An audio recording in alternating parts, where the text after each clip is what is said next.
নিজেদের বন্ধুত্বকে অন্য এক মাত্রায় নিয়ে গেল দুই মিত্রদেশ রাশিয়া ও ইরান। আন্তঃবাণিজ্যিক লেনদেনের জন্য ডলারকে সরিয়ে এখন জাতীয় মুদ্রা ব্যবহার করতে পারবে এই দুই দেশ। নতুন এক চুক্তির মাধ্যমে ডলার তথা মার্কিন আধিপত্যের বিস্তারকে কমিয়ে আনল রাশিয়া ও ইরান।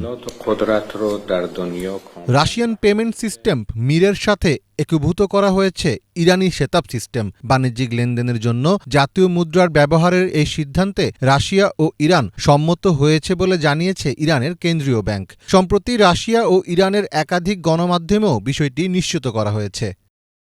মির কার্ডের রাশিয়ান পেমেন্ট নেটওয়ার্ককে ইরানি সেতাব নেটওয়ার্কের সাথে সংযুক্ত করে দেওয়া হয়েছে। ফলে এখন থেকে ইরানের সেতাব নেটওয়ার্কের ব্যাংক কার্ড রাশিয়ার সমস্ত এটিএমে ব্যবহার করা যাবে। দ্বিতীয় ধাপে মির নেটওয়ার্কের মাধ্যমে ইরানি নাগরিকরা তাদের কার্ড থেকে রুবেল ব্যাংকনোট তুলতে সক্ষম হবে এবং চুক্তির তৃতীয় পর্যায়ে ইরানিরা রাশিয়ান স্টোরগুলোতে কার্ডের মাধ্যমে রাশিয়ান মুদ্রাতেই পেমেন্ট করতে পারবে, যা তাদের খরচ কয়েক গুণ কমিয়ে আনবে। চুক্তি অনুযায়ী খুব শীঘ্রই এসব সুবিধা নিতে যাচ্ছে দুই দেশের নাগরিকেরা।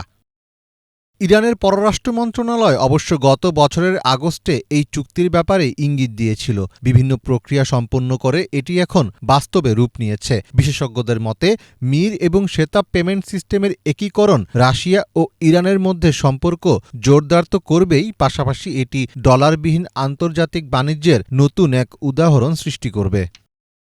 সাম্প্রতিক বছরগুলোতে রাশিয়া এবং ইরান উভয় দেশই পশ্চিমা নিষেধাজ্ঞার মুখোমুখি হওয়ার কারণে তাদের মধ্যে অর্থনৈতিক সম্পর্ক গভীর থেকে গভীরতর করার চেষ্টায় আছে। দুই দেশের মধ্যে দ্বিপাক্ষিক বাণিজ্য 2021 সালে রেকর্ড $3.3 বিলিয়ন পৌঁছায়, আর 2023 সালের শেষ নাগাদ সেটির পরিমাণ পূর্বের সব রেকর্ড ভেঙে দাঁড়ায় $4 বিলিয়ন। চলতি বছরে ইরানের ব্রিক্সে যোগদান ও এই মুদ্রানীতি দুই দেশের বাণিজ্যকে আরও গতিশীল করারই ইঙ্গিত দিচ্ছে।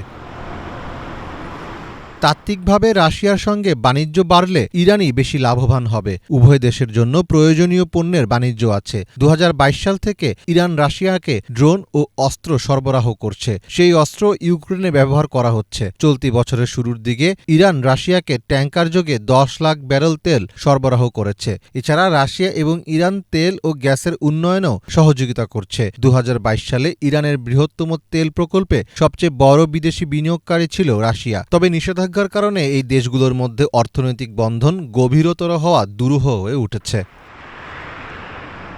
তবে মূল কথা হল, যুক্তরাষ্ট্রসহ পশ্চিমাদের নীতির কারণে রাশিয়া ও ইরানের সম্পর্ক গভীর হচ্ছে। যদিও তারা নিজেদের মধ্যে মুক্ত বাণিজ্য করতে পারবে তেমন পরিস্থিতি সৃষ্টি হয়নি। এখনও অনেক বিষয়ের সমাধান তাদের করতে হবে, কিন্তু তাদের সম্পর্ক যেদিকে যাচ্ছে তাতে এসব সমস্যা তারা হয়তো অচিরেই কাটিয়ে উঠতে পারবে। মীর ফজলে রাব্বি, বাংলা ভিশন।